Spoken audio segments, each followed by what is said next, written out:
Hello friends, इस video में हम लोग फिजिक्स के एक और क्वेश्चन को ट्रिक से सॉल्व करेंगे। क्वेश्चन कौन सा होगा? क्वेश्चन नंबर 27 को ट्रिक से सॉल्व करेंगे। ठीक है, ट्रिक कब लगाना है? ट्रिक तब लगाना है जब एक्चुअल मेथड से क्वेश्चन सॉल्व करना नहीं आता है। अगर एक्चुअल मेथड से क्वेश्चन सॉल्व करना आता है तब एक्चुअल मेथड से क्वेश्चन को सॉल्व करोगे, तब ट्रिक नहीं लगाओगे। पहले जो क्वेश्चन एक्चुअल मेथड से सॉल्व हो जाता है उस सभी को एक्चुअल मेथड से सॉल्व कर लोगे। फिर जो क्वेश्चन अपना बच जाएगा, मतलब जो क्वेश्चन हम लोग से सॉल्व नहीं हो पा रहा था या फिर जो क्वेश्चन सॉल्व करना नहीं आता था, उस सभी क्वेश्चन को एग्जाम में छोड़ कर नहीं आओगे, उस सभी क्वेश्चन को ट्रिक लगाकर सॉल्व करोगे, ताकि जो हम लोग का ओवरऑल मार्क्स है वो एग्जाम में इंक्रीज हो सके, हम लोग का ओवरऑल मार्क्स एग्जाम में बूस्ट हो सके। ठीक है, अगर आपको बहुत कम टाइम में जेईई मेंस के मार्क्स को बूस्ट करना है ना, तो मैंने आपके लिए जेईई मेंस का मोस्ट रिपीटेड 40 क्वेश्चन प्रिपेयर किया है। इसके साथ साथ फिजिक्स का फॉर्मूला शीट और केमिस्ट्री का रिवीजन शीट भी प्रिपेयर किया है। इस पीडीएफ को आप बहुत आसानी से 4 से 5 डेज में कंप्लीट कर लोगे। इस पीडीएफ को कंप्लीट करने के बाद आपका जेईई मेंस में मिनिमम 80 मार्क्स गारंटीड हो जाएगा। तो इस पीडीएफ को आप कैसे एक्सेस कर सकते हो?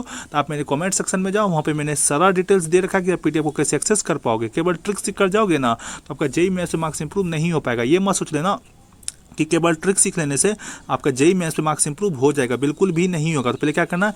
पहले जो जेईई मेंस का मोस्ट रिपीटेड 40 क्वेश्चन है, फिजिक्स का जो फॉर्मूला सीट है और केमिस्ट्री का जो रिवीजन सीट है, इस सभी को आपको 4 से 5 डेज में पहले कंप्लीट करना है, जिसको आप बहुत आसानी से 4 से 5 डेज में कंप्लीट कर लोगे। इसमें आपको कोई भी प्रॉब्लम नहीं होगा, इसमें कोई भी टेंशन वाली बात नहीं है। ठीक है, तो पीडीएफ को एक्सेस करने के लिए आप मेरे कमेंट सेक्शन में जा सकते हो, लेकिन पीडीएफ को एक्सेस जरूर कर लेना। पीडीएफ आपके लिए काफी यूजफुल रहेगा। ठीक है, अब इस क्वेश्चन में काफी इंटरेस्टिंग ट्रिक लगाएंगे। सबसे पहले क्या करेंगे? क्वेश्चन को ध्यान से रीड करके देखेंगे क्वेश्चन में क्या दे रखा है। ठीक है, उसके बाद क्या करेंगे? इसमें ट्रिक लगाने का कोशिश करेंगे। मैक्सिमम जेईई एस्पिरेंट्स गलती ये करते हैं कि जेईई मेंस के क्वेश्चन को देखते ही क्वेश्चन को छोड़ देते हैं, ये सोचकर कि भाई जेईई मेंस का क्वेश्चन है, काफी टफ होगा, हमसे सॉल्व नहीं हो पाएगा। लेकिन ऐसा गलती नहीं करना है। भले ही आपको कोई भी नॉलेज ना हो तो भी क्या करना है? सभी क्वेश्चन को एक बार रीड करके जरूर देखना है कि क्वेश्चन में क्या दे रखा है। ठीक है, उसके बाद क्या करेंगे? उस क्वेश्चन में ट्रिक लगाने का कोशिश करेंगे। जैसे कि इस क्वेश्चन में करके दिखाता हूँ। देखो, इस क्वेश्चन में जो भी दे रखा है ना डेटा, उसको क्या करेंगे? ड्रॉ करने का कोशिश करेंगे। ठीक है, तो क्वेश्चन में क्या दे रखा है सबसे पहले रीड करते हैं। तो क्वेश्चन हम लोग को दे रखा है कि consider a completely full cylindrical water tank of height 1.6 metre and cross sectional area 0.5 metre square. मतलब कि यहाँ पर क्या दे रखा है हम लोग को?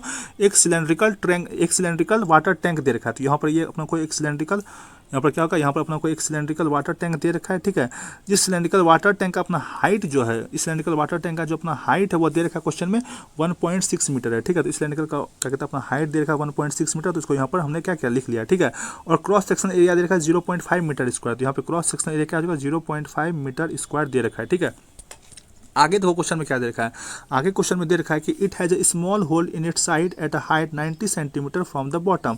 ये जो 90 सेंटीमीटर दे रखा है, जब तुम इसको मीटर में कन्वर्ट करोगे तो क्या हो जाएगा? 0.9 मीटर हो जाएगा। ठीक है, तो क्वेश्चन में यहाँ पर बोल रखा है कि बॉटम से 0.9 मीटर हाइट पर क्या एक स्मॉल होल है। ठीक है, तो ये अपना क्या कहते हैं? ये अपना बॉटम है, इस बॉटम से क्या कहते हैं 0.9 मीटर हाइट पर, मतलब क्या कहते हैं 0.9 मीटर कहाँ होगा? यहाँ पे कहीं मिडिल में होगा, क्योंकि ये टोटल हाइट दे रखा है 1.6 मीटर, तो 0.9 मीटर कहीं यहाँ पर आएगा, बीच में कहीं पर आएगा। ठीक है, तो ये हो जाएगा 0.9 मीटर यहाँ पर आने वाला है। ठीक है, तो बॉटम से 0.9 मीटर अबव क्या है? अपना एक होल है। तो यहाँ पर क्या अपना एक होल है। ठीक है, आगे क्वेश्चन देखो क्या बोल रखा है। आगे क्वेश्चन में बोल रखा है कि assume the cross sectional area of the hole to be negligibly small as compare to that of the water tank.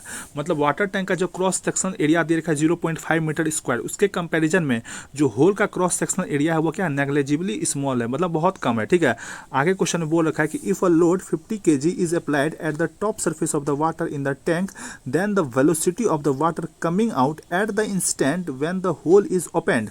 मतलब यहाँ पर बोल रखा है कि अपना को एक लोड है जिसका क्या कहते हैं वेट दे रखा है 50 kg। तो ये अपना क्या है? कोई एक लोड है जिसका वेट दे रखा है 50 kg। जैसे इसको क्या करते हैं? इस वाटर टैंक में हम लोग अंडर डालते हैं। ठीक है, जैसे इस वाटर टैंक में इसको डालते हैं 50 kg लोड को, तो इस वाले होल से, ये जो होल दे रखा है इस वाले होल से क्या कहते हैं इंस्टेंटली, मतलब तुरंत क्या कहते हैं जो वाटर क्या कहते हैं बाहर निकलेगा, पानी जो अपना बाहर निकलेगा, उसकी उस पानी की वेलोसिटी हम लोग को यहाँ पर बताना है। ठीक है, तो क्या करेंगे? सबसे पहले जिस सरफेस पर हम लोग का वाटर फॉल करेगा, जिस सरफेस पर हम लोग का वाटर फॉल करेगा उस सरफेस को क्या करते हैं? सबसे पहले ड्रॉ कर लेते हैं। ठीक है, तो ये अपना सरफेस कुछ ये होने वाला है जिस पर वाटर क्या होगा?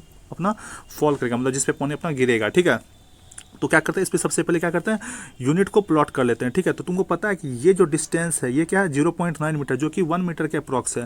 तो यहाँ पर ये वाला जो लेंथ हो जाएगा ये हो जाएगा अपना 1 मीटर, फिर ये हो जाएगा अपना 2 मीटर, फिर ये हो जाएगा अपना 3 मीटर, ये हो जाएगा अपना 4 मीटर और ये हो जाएगा अपना 5 मीटर। ठीक है, तो इसको लिख लेते हैं 1 मीटर, ये हो जाएगा अपना 2 मीटर, ये हो जाएगा अपना 3 मीटर, ये हो जाएगा अपना 4 मीटर और ये हो जाएगा अपना 5 मीटर, ठीक है, ये हो जाएगा अपना, ठीक है। अब क्या करेंगे, इस क्वेश्चन को फील लेके सॉल्व करेंगे। क्वेश्चन में हम लोग को क्या बोल रखा है, क्वेश्चन में हम लोग को यहाँ पर बोल रखा है कि जैसे ही हमने क्या किया, होल को ओपन किया, जैसे ही हमने क्या कहते हैं होल को ओपन किया तो तुरंत मतलब एट द इंस्टेंट बताना है कि उस क्या कहते हैं होल से जो पानी हम लोग का बाहर निकलेगा उस पानी की हम लोग को वेलोसिटी बतानी है, ठीक है। तो इंस्टेंट मतलब क्या हुआ, इंस्टेंट मतलब हुआ t इक्वल टू 1 सेकेंड, मतलब 1 सेकेंड पर क्या कहते हैं जो क्या कहते हैं होल से जो पानी बाहर निकलेगा उसकी वेलोसिटी हम लोग को बतानी है, इंस्टेंटली बतानी है, ठीक है। तो उस होल से पानी किस तरह से बाहर निकल सकता है, वो कुछ इस तरह से निकल सकता है। हो सकता है कि वो 1 सेकंड में 1 मीटर डिस्टेंस ट्रेवल क्या हो, 1 मीटर डिस्टेंस ट्रेवल क्या हो, तो वो कुछ इस तरह से क्या कहते हैं फॉल करेगा, ठीक है, सरफेस पर। हो सकता है कि वो 1 सेकंड में जो है वो 2 मीटर डिस्टेंस ट्रेवल क्या हो, तो वो सरफेस पर कुछ इस तरह से फॉल करेगा, ठीक है। हो सकता है कि वो क्या कहते हैं 1 सेकंड में 3 मीटर डिस्टेंस ट्रेवल क्या हो, तो वो सरफेस पर कुछ इस तरह से फॉल करेगा, ठीक है। हो सकता है कि वो 1 सेकंड में क्या कहते हैं 4 मीटर डिस्टेंस ट्रेवल क्या हो, तो वो सरफेस पर कुछ इस तरह से गिरने वाला है, ठीक है। और हो सकता है कि वो क्या कहते हैं 1 सेकंड में 5 मीटर डिस्टेंस ट्रेवल क्या हो, तो वो सरफेस पर कुछ इस तरह से गिरेगा, ठीक है। तो बस इसी यहीं पे क्या करेंगे, ध्यान से ऑब्जर्व करेंगे और क्वेश्चन को सॉल्व कर लेंगे, ठीक है। अब अगर तुम ऑप्शन नंबर 2 में देखो तो ऑप्शन नंबर 2 में क्या दे रखा है वेलोसिटी, सॉरी ऑप्शन नंबर 3 में वेलोसिटी क्या दे रखा है, ऑप्शन नंबर 3 में वेलोसिटी दे रखा है 2 मीटर पर सेकंड, ऑप्शन नंबर 3 में वेलोसिटी दे रखा है 2 मीटर पर सेकंड। मतलब ऑप्शन नंबर 3 के अकॉर्डिंग बोल रहा है कि वो 1 सेकंड में जो है वो उसने 2 मीटर डिस्टेंस ट्रेवल किया, उसने 1 सेकंड में 2 मीटर डिस्टेंस ट्रेवल किया ऑप्शन नंबर 3 के अकॉर्डिंग। तो तुमको पता है कि यहाँ पर एक 50 kg लोड को हम लोग क्या कर रहे हैं, इसका कहते हैं वाटर टैंक में अंडर डाल रहे हैं, ठीक है। तो क्या होगा, वाटर पर कुछ प्रेशर लगेगा, वाटर पर कुछ प्रेशर लगेगा तो पानी जो है वो सीधे आगे की तरफ जाएगा, ठीक है, वो आगे की तरफ मूव करेगा, ज़्यादा आगे की तरफ जाएगा, ठीक है। तो अगर तुम देखो, अगर वो 1 सेकंड में मात्र 2 मीटर डिस्टेंस ट्रेवल किया तो वो पानी क्या हुआ, पानी थोड़ा सा आगे गया और तुरंत नीचे की तरफ गिर गया। जबकि वो क्या कहते हैं 50 kg लोड डाल रहे हैं तो पानी पे कुछ प्रेशर लग रहा होगा तो वो थोड़ा सा आगे जाना चाहिए फिर नीचे गिरना चाहिए, पर यहाँ पे क्या हुआ, थोड़ा सा आगे गया और तुरंत नीचे गिर गया, तभी तो उसने मात्र 2 मीटर डिस्टेंस ट्रेवल किया। तो एक फील आ रहा है कि हम लोग ऑप्शन नंबर 3 क्या है, रॉन्ग ऑप्शन है। तो क्या करेंगे, ऑप्शन नंबर 3 को एलिमिनेट कर देंगे, ठीक है। अब ऑप्शन नंबर 2 में क्या देखा, ऑप्शन नंबर 2 में देखा है 5 मीटर पर सेकंड, मतलब कि ऑप्शन नंबर 2 के अकॉर्डिंग उसने 1 सेकंड में 5 मीटर डिस्टेंस ट्रेवल किया, ठीक है, 5 मीटर डिस्टेंस ट्रेवल किया 1 सेकंड में, ठीक है। तो ऑप्शन नंबर अगर 2 के अकॉर्डिंग देखें तो मतलब उसने 1 सेकंड में 5 मीटर डिस्टेंस ट्रेवल किया, तो 5 मीटर तो कुछ ज़्यादा ही डिस्टेंस हुआ, मतलब वो बहुत ज़्यादा आगे गया, वो बहुत ज़्यादा आगे गया, फिर वो नीचे की तरफ गिरा, ठीक है। मतलब इतना भी ज़्यादा दूर नहीं जाएगा, ठीक है, मानता हूँ कि उस पर कुछ प्रेशर लग रहा होगा पानी पे, क्योंकि 50 kg लोड अंडर डाल रहे हैं, ठीक है, तो उस पर कुछ प्रेशर लगेगा, लेकिन इतना भी प्रेशर नहीं लगेगा कि वो 5 मीटर डिस्टेंस ट्रेवल कर ले, क्योंकि वो 5 मीटर तो बहुत ज़्यादा हो गया, 5 मीटर क्या हो गया अपना, बहुत ज़्यादा हो गया, ठीक है। तो उस वजह से हम लोग एक फील आ रहा है कि ऑप्शन नंबर 2 भी क्या है, रॉन्ग ऑप्शन है। क्या करेंगे, ऑप्शन नंबर 2 को भी एलिमिनेट कर देंगे, ठीक है। ऑप्शन नंबर 1 के अकॉर्डिंग क्या बोला है कि 3 मीटर पर सेकंड उसकी वेलोसिटी, मतलब उसने 1 सेकंड में 3 मीटर डिस्टेंस ट्रेवल किया। तो एक फील आ रहा है हाँ कि वो थोड़ा सा आगे गया, मतलब थोड़ा दूर गया, उसके बाद वो जाके नीचे गिरा, तो 3 मीटर लग रहा है कि वो 1 सेकंड में 3 मीटर डिस्टेंस ट्रेवल कर लेगा। तो ऑप्शन नंबर 1 को एलिमिनेट नहीं कर सकते। ऑप्शन नंबर 4 में क्या बोल रखा है, ऑप्शन नंबर 4 में बोल रखा है कि 4 मीटर पर सेकंड उसकी वेलोसिटी, मतलब उसने 1 सेकंड में 4 मीटर डिस्टेंस ट्रेवल किया। तो हाँ, यहाँ पर भी फील आ रहा है कि वो क्या कहते हैं थोड़ा दूर गया होगा, उसके बाद क्या होगा, नीचे की तरफ गिरा होगा, ठीक है। तो 4 मीटर भी हम लोग को एक फील आ रहा है कि हो सकता है, ठीक है। तो 3 और 4 के बीच में हम लोग को लग रहा है, ठीक है। तो क्या करेंगे, ऑप्शन 1 और ऑप्शन 4 में से गेस करोगे तो यहाँ पे 50% प्रोबेबिलिटी होगा। कितना परसेंट प्रोबेबिलिटी होगा, यहाँ पे 50% प्रोबेबिलिटी होगा कि आपका आंसर करेक्ट हो जाए, क्योंकि अपने ऑलरेडी 2 ऑप्शन को यहाँ पर एलिमिनेट कर दिया। देखो, अगर तुम चारों ऑप्शन में ब्लाइंड गेस करते हैं ना तो बहुत कम चांसेस होता है आपका आंसर करेक्ट होने का। पर यहाँ पर हमने क्या किया, पहले 2 ऑप्शन को एलिमिनेट किया, अब यहाँ पर गेस करो तो यहाँ पे करेक्ट होने की प्रोबेबिलिटी क्या होगी, इंक्रीज हो गया। अगर तुम यहाँ पर आंसर चेक करो तो आंसर क्या देखा हम लोग का, आंसर हम लोग का ऑप्शन नंबर 4 ही देखा, आंसर क्या देखा हम लोग ऑप्शन नंबर 4 ही देखा, ठीक है।